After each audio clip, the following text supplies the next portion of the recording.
The Elizabeth line has gone in a very short space of time from a national joke to a successful new mode of rail travel. Who doesn't like the Elizabeth line? Well, if my comment section is anything to go by, people outside of London. And of course, the question arises, what's next? There have been calls for a station for London City Airport or Thamesmead, both of which are tantalisingly close to the line. But if history had been a little different, we might now be talking about an additional station a little further east. Next station, Romford. This is the story of Crowlands, the station that never was. Crowlands would have been here. The station entrance would have been about here. See, when I say it was a station that never was, construction on it actually got quite a long way. Brief history. The railway through here arrived in 1839, built by the Eastern Counties Railway.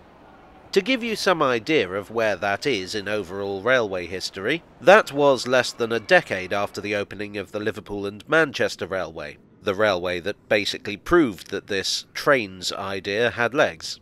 The Eastern Counties Railway, or the Grand Eastern Counties Railway as its early proposals called it, was a mainline route intended to connect the towns and cities of East Anglia with London. But very soon it became clear that the real money, indeed the only money as far as the Eastern Counties was concerned, lay in commuter trains. In 1862 the Eastern Counties became part of the Great Eastern Railway, who really went for commuter traffic in a big way. Nippy trains hauled by Royal Blue tank engines carrying workers from the city to their new, affordable homes in the suburbs.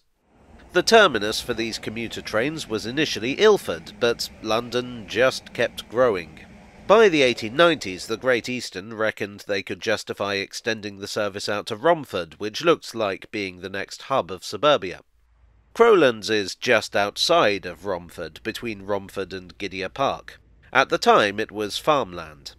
In 1900 it was sold off to provide land for development, and the Great Eastern saw great big pound signs.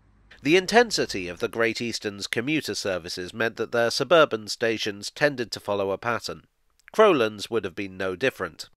You would have had the two main line tracks, mainly used for expresses. Then you had a second set of lines dedicated purely to commuter trains. The station platforms would only serve these lines. At Crowlands there would have been an island platform, accessed from Jutsham's Lane. One island platform was cheap. It required less land than two separate platforms. The Great Eastern, as you might imagine, were a company looking to economise where they could. Construction began in 1900. The extra tracks were laid. The bridge was widened, a crossover was put in, and a signal box was built. Platforms were begun, and then it all stopped. The council objected. Why, I could not say. Nevertheless, the incomplete Crowlands was abandoned. In the 1930s, though, the scheme was revived. There were two reasons for this. The first was that Crowlands had indeed seen the suburban development that the Great Eastern had predicted, and would be getting a major new hospital, in fact. And the second was, well, kind of political and kind of technical. So in 1923 the Great Eastern Railway had become part of the London and North Eastern Railway. One of the LNER's priorities was to electrify the lines in East London, but they couldn't afford it. In 1935 a scheme called the New Works Programme was published to revitalise public transport in London. As part of this, the LNER would finally get its electrification and a general modernisation on its suburban lines. It seemed like a pretty good time to have another shot at Crowlands. And, yeah, things were looking pretty good. The council didn't raise objections this time. There was a solid reason to build the station. Everyone was up for it. And then the Second World War happened. The hospital scheme was put on hold. Electrification was put on hold. After the war, the Crowlands Hospital proposal was abandoned, and with it went the main reason for Crowlands Station. The post-war era brought Greenbelt legislation which drastically limited the amount of building that could be done around here, and made a new station even less attractive. Electrification did go ahead, but in 1949 the signal box at Crowlands was closed and replaced with one at Chadwell Heath.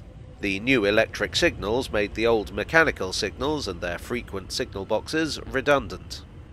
I do wonder what would have happened if this had been built. Would it have been a success, changing the face of Romford? If so, it would certainly now find itself bearing a purple roundel. Or would it have been a barely used white elephant, long gone before the Elizabeth line was even given the go-ahead? Hard to say. These days, Crowlands is just a little note in the history of London's suburban railways, usually meriting a sentence at most. Still, it's interesting to speculate. Well, I hope you enjoyed today's video. If so, please do leave a like and consider subscribing for more. I'd like to thank my donors on Ko-fi and Patreon and here on YouTube for your ever-generous support. You are the hospital to my proposed station. And I will see you all again very soon. Cheerio.